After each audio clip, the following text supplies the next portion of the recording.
ए तिमीहरु पनि म जस्तै सिंगल हो होइन होला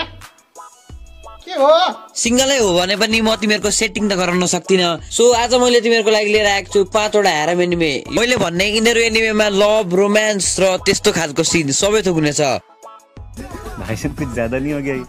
मतलब सुरु गर्नु भन्दा अगाडि सबैले यो भिडियोलाई लाइक गर्दियौ यो च्यानललाई पनि सब्स्क्राइब गर्दियौ छिटो भन्दा छिटो 100 के पुर्याइदेऊ 100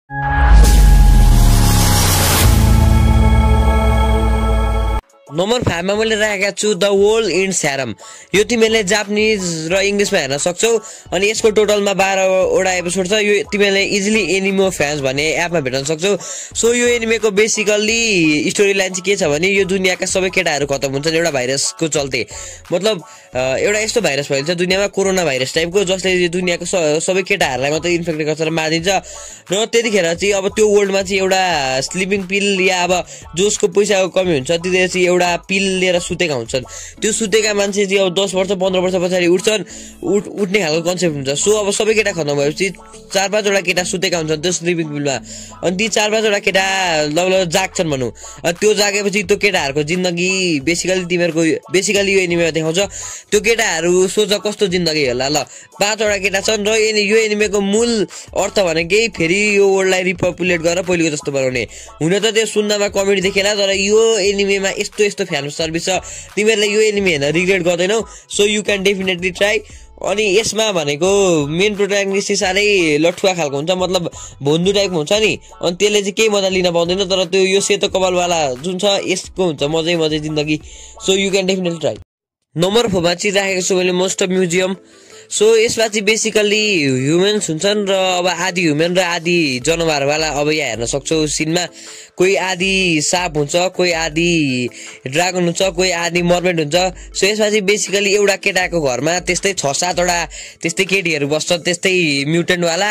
अनि तिनीहरुसँग अब त्यो केटाले कसरी जिउँछ आफै हेर्न सक्छौ यो पनि एउटा हेन्ताइ र ह्यारम बीचको एनिमे हो तिमीहरुले यो जनावर भए पनि पुरै फिल दिनेछ so you can definitely try यहाँनेरि धेरै खतरनाक खालको फ्यान सर्भिस पनि रहेको छ नम्बर 3 मा चाहिँ मैले राखेको छु होरिमिया एन्ड द मिसिङ पिसेस तिमीहरुलाई एउटा होलसम एनिमे र सबै थोक रोमान्टिक यो चाहिँ बिल्कुलै ह्यारम छैन यो यानी तिमीहरुलाई त्यसो सिन पनि छैन तर पनि यो मेरो one of the favourite anime रहेको छ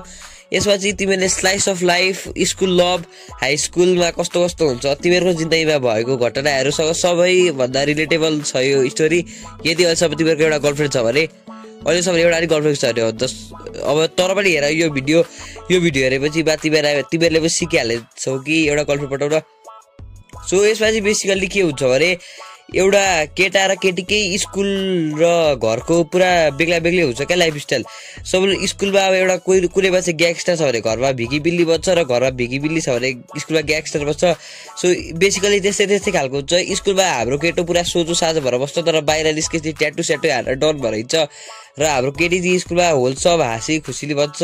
र इमेच्योर देखिन्छ तर घरमा भनेको आफ्नो सानो भाइको पुरा सानो भाइ र सानो बहिनीको पुरा ख्याल राख्छ सो यहाँनिर यिनीहरू दुईटा बीच बिस्तारै प्यार हुन्छ यिनीहरूले एकअर्काको अपोजिट साइड हेर्छन् केटो स्कुलमा धेरै लडाई झगडा गर्दैन सुरुमा तर केटीले गर्दा चेन्ज हुन्छ र केटी पनि अलिकति आफ्नो क्यारेक्टर सबलाई देखाउन थाल्थे सो यो तिमीले डेफिनेटली ट्राई गर्न सक्छौ